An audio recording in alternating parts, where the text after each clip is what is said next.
Welcome to Productive Joy with Dr. Christie, where fun meets action.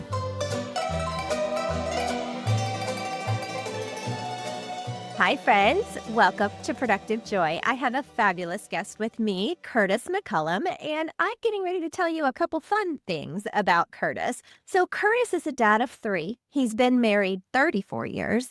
He is a human potential coach, which I cannot wait to learn more about. He's a podcaster. He has 35 years worth of experience in the people space, and he's a photographer. Now, these are his words, but he says he's an amateur with professional equipment. And he absolutely loves to take his camera wherever he goes. Today, he's our guest on Productive Joy. Welcome, Curtis. Well, thank you for having me tonight. I think we're going to have some fun. As a matter of fact, I know we are. And before we can jump too far in, we've got to hook our audience. So what would you say in like 30 seconds or less that would make people go, oh my gosh, I cannot wait to hear the rest of this episode? That this is the episode you want to hear because we're going to figure and determine what is it that drives your behavior? What is it that brings that true joy? Not just happiness, but true joy from within and not something that's coming from without. Oh, true joy. Okay, so define true joy for me because I think I understand what you mean, but I don't want to make any assumptions. What do you mean when you say true joy? Well, I think when I say true joy, because most people, another thing that people don't know about me, for one part of my life, I was a preacher, a pastor of a church. And one scripture always kind of pops out at me when James talked about the fact that count it all joy when we fall into different types of different kinds of temptations, knowing this, that the trying of our faith to work at patience. But he says, but let patience have a perfect work. He's saying here is that the joy is not, he didn't say get excited about what's happening in our lives at that time. He says count it joy. Joy is something that's going to come from within. Is that spirit within us that gives us this sense of peace regardless of what's going on outside of us. So when I talk about true joy is that even when I'm going through heartbreak, setbacks, and failures, I can find something in those things that can actually allow myself to learn something, to grow from it, and to expand, which causes me to have that internal joy. And I think we're all seeking that, most definitely. Different from happiness, right? What you're describing is something that is more of a choice, and it's Yes. from deep down within us. So, okay, 35 years worth of experience in the people business, in a couple different capacities, including pastor, we can now add. So I'm going to guess you've seen some things. You have experienced some things, and you have learned some things. Yes. What are some of those lessons that you can share with our audience today that might make us not have to make some of those same mistakes? Well, one of the major challenges that I've experienced in my life, and I think all of us, is who we truly are, being that authentic being that we are. And a lot of my setbacks and a lot of my heartbreaks and failures came from the fact that I was carrying baggage that most of it from my childhood, that sometimes I didn't even know was actually running. The program was running and not knowing that it was running. And so one of the things I will always tell people is that kind of when you always, your internal being always let you know what's really going on. We just have to kind of stop and start to listen to that voice within in order for us to actually hear it and sense it and do the changes that we need to make. So one of the things is that regardless of where you're on your journey, and I've had a long journey, like you said, over 35 years. I started in sales. I was number one in the company. And as soon as I became number one in the company, I sabotaged. Why? Because something internal was actually driving the true behavior that felt like I was not good enough and was not worthy. All of those, things like that, they kind of, all of us kind of go through sometimes. Yeah. Well, you're speaking our language, right? Because I think every single one of us has had that moment of imposter syndrome. I am not worthy. I don't belong here. I actually shouldn't or couldn't. We should ourselves to death, right? But I'm going to guess you also have a way to get past that. So Yes. when those moments happen, what should we do? Yes, so there's a couple of things to do. Now, as a human potential coach, we haven't got there yet. As a human potential coach, there are a couple of methodologies or modalities that I practice. One is I'm a clinical hypnotherapist. I'm also a master practitioner in mental and emotional release techniques, and I'm also a master practitioner in neurolinguistic programming. Now, if we're looking at it from a mental and emotional release standpoint, what I do with my clients, I guide them through a process where we can determine what is the root cause of this feeling that I'm having. To give you an example, is that even lately, I was getting a lot of transformation with clients. They were like moving their lives and changing their lives, and things was really happening. But even within me, I'm like, okay, what's going on, Curtis? I'm still not really getting the results that I want. Mm. What's preventing me from doing that? So we did a session with mental and emotional release. It takes about 10 minutes per incident. And what was actually driving my behavior was success is hard and difficult. Success is hard and difficult. And when we went and found out what the root cause is, I just allowed my conscious mind to really tell me what it is. Is it true or not? I don't know. But in this particular case, they said I was around 2. We released it, got some learnings from it, because the subconscious mind loves to know why that you released it, and you got a learning from that. I got a learning that I'm persistent, I'm courageous, and I'm strong. I Mm. call my mom. I'm a country boy from Mississippi. I call my mom, and she says, "Yeah, baby, how you doing?" I said, "Great, Mom. What was happening in my life at around age 2?" She said, "Oh, I know." She says, "Your baby sister was being born. I didn't want 2 babies in diapers at the same time." And this is what she said, "And it was hard and difficult for you to be potty trained." Mm. That hard and difficult that I was carrying around, not knowing where it was from, was actually from I accepted and decided that based on the fact that it was hard for me to be potty trained, and it carried way through me. So one way is really acknowledging that you do have a problem. This is what everybody can do, Joy. Huh. Is to acknowledge, Christy, you can acknowledge the fact that you do have something. Number one. And number two, and that's the biggest part, is the biggest part of most entrepreneurs is that we don't sometimes want to be honest with ourselves, and we want to have this face on Mm. for society that make them think that we're okay. And one of the things I always tell people is okay not to be okay, Mhm. but it's not okay to pretend that you're okay and you're not okay. Yeah. Yeah. And so that's the big one. So acknowledging it, kind of allowing ourselves now to kind of ask our higher self, what is it that's driving this? What is Mm. it that's making me feel the way I'm feeling? And what can I learn from it? Because I remember I told you before, the subconscious mind loves to learn why is because it's like this. An emotion or a feeling is an emotion that we want to release and let go. We want to communicate with us and move on. But if we don't allow it to communicate with us, it kind of starts to present itself in a lot of different ways. Yeah. And that's that imposter syndrome. That's Imposter syndrome, and then sometimes it even go in the body. It's like, oh boy, my neck is hurting because I'm going to a job that I hate. It's like, Mm. man, this just drives me crazy. Or oh, my back, oh, this is heavy. Well, all of those things, really, when we're that type of talk is actually, it's an indication that we need to let go, let something go. Wow. Okay. So, as a human potential coach, is this how you get people from this is hard and I'm aching and this hurts and I'm not okay to being okay? Yes. Basically, what I do, one of the things I have, the first thing I normally do is what I call a 1-day mindset reset. It's an intensive. What we usually start with is a 3-hour intensive where we, number one, find out what's driving this feeling, these emotions, this stuff, these issues. We try to find out what we call the greater problem.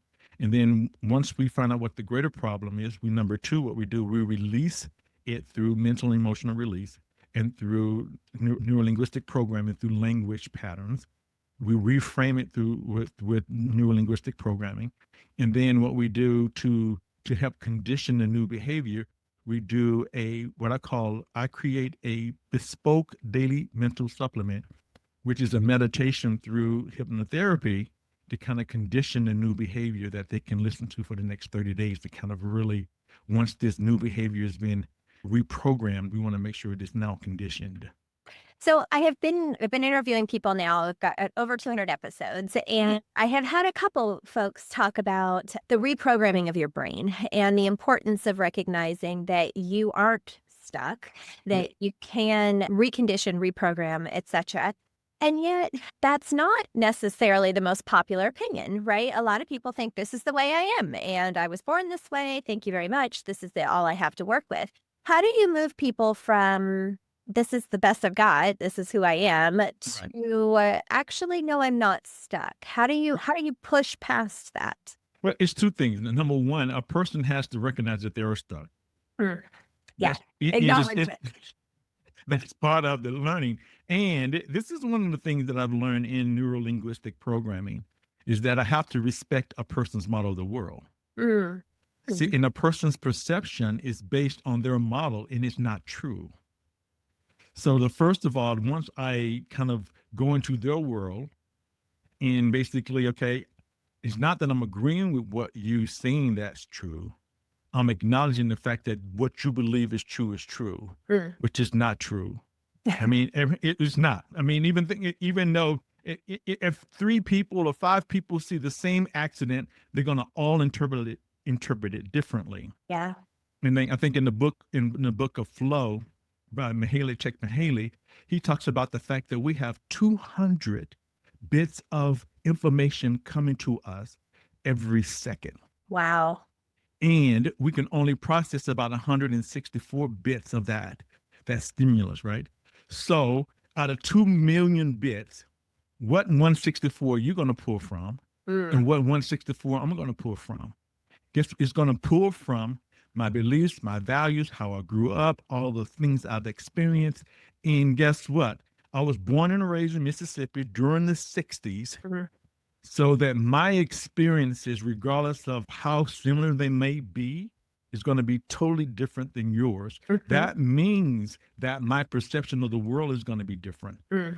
So as a coach, my job is to, number one, is share with you that about the model of the world, about who you are, who you truly are. Yeah. And if it's not, and then kind of really move them to the fact that kind of question it. Is it true or not true? So that's part of the reframing. I love that. And that is so powerful, yet often ignored or maybe dismissed, I would even say. Yeah.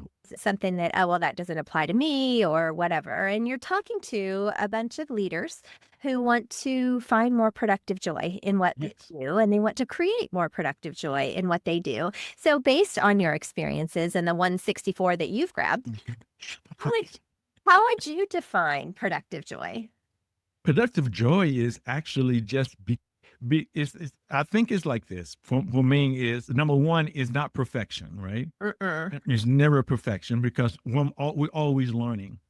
I think productive joy to me is, and that's kind of where I came up with the framework of legit mindset. I call it legit mindset. It's LGET, learning, growing, expanding, and transforming mindset. That's the framework in which I work from.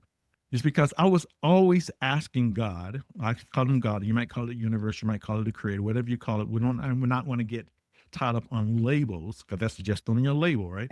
But I was asking God, what is it about this world? What is it what is this thing all about? And I read a book called Many Lives, Many Masters. And it was by a doctor who did regression therapy on this lady, and that he was getting these learnings, and the masters were giving them learnings. And that's kind of where I got it from that book. I went back to read it a second time and did not find anything what I actually got from the book, but that's what I needed at the time. But what I got from it was what this life is all about is learning, growing, expanding, and transforming. Meaning that if whatever I'm going through, whatever the setback, whatever the heartbreak, whatever the failure is, if I can look at it as an opportunity to learn and not be a failure, it's just information, it's just feedback. And from that learning, I can grow. And from that, I can expand. And because we are always transforming, this world is always expanding. Now I can transform to something new. So for me, it's knowing and understanding that. Then now when I wake up and I'm not having the best day, I can still say, okay, that's okay. And now what can I learn from this day? What can I get from this day? What can I call from this day to make it still the best day possible from where I am today? Because, in this journey, regardless, I know what I know, I still have challenges like everybody else. Sure. You know, None of us get to avoid those. Oh. It's just about how we handle them and Absolutely. what they take from us versus what we allow them to have. All of those things. Well, and I love the legit mindset. I think and I wrote it down. So it's learning, growing, expanding, and transforming. Yes. I think we all want that. And that's kind of how you defined productive joy is Yeah. finding that legit mindset. How do you help people create it? Because as the leaders that are listening, they want Right. more productive joy in their lives. How would you recommend they help create it? Basically, once again, we're going back to the fundamentals, right? The fundamentals is first and foremost is to acknowledge that there's something that's not right in my life right now. There's something that's taking my joy. Yeah. There's something that's preventing me from being the most productive possible. Whatever that is okay. That's the thing about it, is that it's okay. And it's like some of the things that sometimes what prevent leaders and from being joyous is that they think that the way they're feeling is not okay. And it is okay. It's okay. It's like once we figure out it's okay, then we can kind of drop this facade and drop this face, drop this mask and says, okay, what the heck is going on with me? And now what is it that I need? What do I need right now in order for me to start to move forward, to have the joy, to have this productivity that I want? And that's part of it is really, I think it goes back fundamentally. And that's what I kind of rest some of my thoughts on, is acknowledging the fact that, hey, I know, and it's okay for me to have this challenge, and I don't have to be perfect, and I don't have to put on this mask. And I mean, for me personally, being a PK, and my dad was a preacher. I was in a small town in Mississippi. And so for years, I wore a mask. For years, I wore a mask. Because one thing, I never wanted to really embarrass my parents, my mom and my dad. I didn't want to do anything to embarrass. And then people always expect preacher kids to be the worst. Now, granted, I was a preacher child, and I was very sneaky. Not saying I didn't do everything right, but I made sure that nobody else knew what I was doing. Right. So you were, yes, able to hide all of the sneaky, huh? And able to hide behind this mask. It was Yeah. like, just like, like right now, I just have on a shirt. I went to school every day in high school with the shirt button up, with the tie, Oh with my. the nice, with the like people have these little handkerchiefs in the coats. Yeah. I would have it all designed here. I would wear shoes. I never wore any tennis shoes in the 3 years of high school. When I ran track and when I was in sports, and when I went to PE, I did, but going to school, never, because I had this facade. I wanted to be like, hey, I got it all together, guys. Yeah. Look at me. When I went to pep rallies, I'm like, even though I wasn't expressing any joy. I wasn't expressing any joy, and I was freaking miserable. Oh yeah. Right. And so what I'm saying is, even though you might not be up to that, where that was and when I was a teenager, but there might be a part of your life where you are not living your authentic self. Yeah. And it's so important for us to finally drop the mask. I hired a coach about 6 months ago, I think, a coach. I hired a coach because, like I said, everything wasn't clicking like I wanted to click. So I hired a coach. And one of the things that she taught me was this: be authentic. Drop the mask. Yep. And man, once I dropped the mask, things just to really start to take off, because of the fact that now I'm just going to be Curtis. So one of my affirmations is, I'm looking for people who are looking for me. Yeah. Oh, I'm And- looking for people who are looking for me. I like. And being Curtis is more than enough. Yeah. So that's kind of one of my affirmations I tell myself daily, is that, I'm looking for people who are looking for me, and being Curtis. Therefore, being Curtis is more than enough. Yeah. Huh. I was just recently had the opportunity to do a TEDx talk, and I talked about being your authentic self and taking off the mask, which Right. is ironic. Not that you're saying this now. And I use the example that when we breathe through a mask, eventually Hmm. it gets very difficult to breathe and Yes. start to suffocate, regardless of the type of mask you're breathing through. And I think that's the analogy here that I am hearing, is that it is truly exhausting, even suffocating, to be something you're not. And so it's okay to take that mask off. And we just got it from a human potential coach that it is okay for us to take off the mask and be ourselves, because perfection comes in moments. Yeah. And it is not necessarily going to be perfect all the time, and yet it is perfection. So I am just so grateful that you are choosing to share this brilliance with the world, and specifically on productive joy. And I have some rapid fire questions for you that I think are going to be pretty fascinating. Are you willing to answer them? Hey, I'm gonna try. A shoulder shimmy out of that. I like it. Okay. First question. What is your definition of fun? That's a good one. Fun for me, really, fun for me is being at my computer doing something that I love doing. That's fun. Okay, I think that's perfect. I mean, it's like, that's what I mean, it's like I'm having fun. Well, this is fun for me. Yeah. Number one, this is fun. Important, one of my highest values, we talk about values when I'm doing my coaching, we talk about our core values, and my core values, and my first value is love.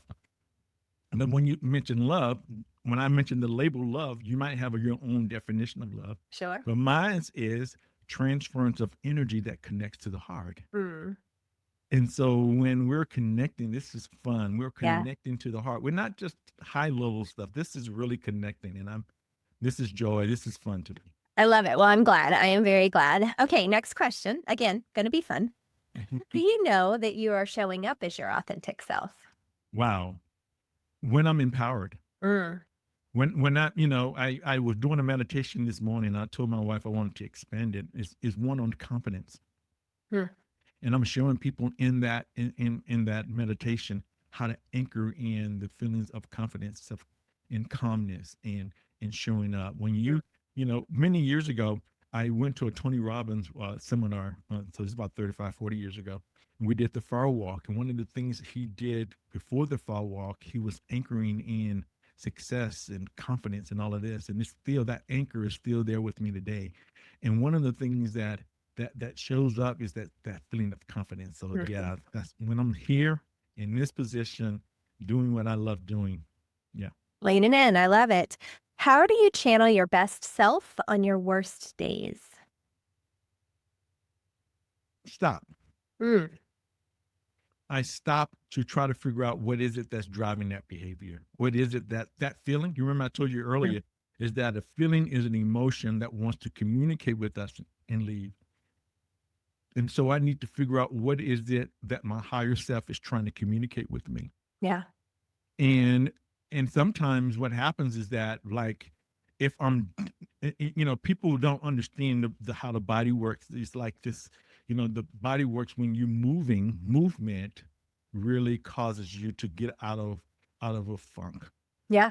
Usually when you're depressed or when you're feeling down, watch your physiology. Your physiology is going to be low. You're going to be here. Your tonality is going to be down. And when you want to pick up, you coming back up, your body's going to change. Yeah. Sometimes just the changing of your body, or moving the energy, or walking, or doing something to move that energy, to allow it to communicate with you and move. So for me, that's kind of what I do and then when the lights come on, regardless of what has gone on around me, a doctor, it's now I'm here, being Yeah. present. I think that's what it is, being present. Wherever I am, I think Jim Rome said that wherever you are, be there. Mm, very true. And Very yeah, true. and so that's kind of what I do. I Just love be it. there. I love it. Okay, final question. It will be a tough one because you've said brilliant things throughout our time together, but by nature, our brains will only hold on to one. So, what's the one thing that you really want people to gain from having listened today? The one thing is that they have all the resources within themselves to become the best version of themselves. Mm-hmm.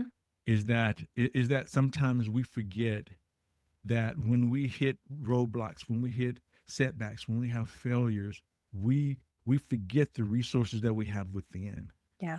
And sometimes just remembering some of the successes that you've had, some of the things that you've gone through. And one of my teachers told me, you'll know what you need to know when you need to know it. Oh, true. Very true. So wherever you are, when you don't think you know, just move. Keep moving by faith. Keep walking. And the next step, the next inspired step will kind of present themselves. So you have all the resources within yourself to become the best version of yourself. I love that. So great. Curtis, our listeners are going to want to be able to find you. So what's the best way for them to find a little more Curtis McCullum?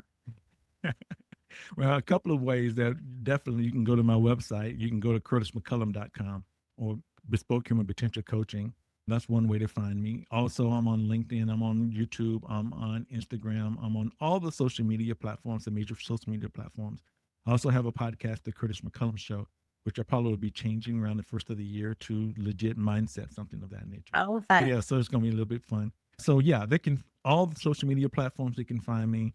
Just DM me, text me, send a smoke screen up and says, hey, Curtis, I need your help and your support. I love it. Well, thank you so much for choosing Productive Joy and for allowing us to learn from you today. It was genuinely a pleasure. Oh, my pleasure. I mean, you said we were going to have fun, and it's like, wow, Right? what happened to the time? I know it goes fast. Well, listeners, I am so glad you chose to join us today. And I am so glad that you got to hear what Curtis had to share with us. And hopefully you're walking away with a little more legit way to do things, right? So you are going to learn and grow and expand and transform so that you can become the best version of yourself. As always, I want you to grab a nugget or two of wisdom and change practice because I need you to figure out a way to turn fun into action.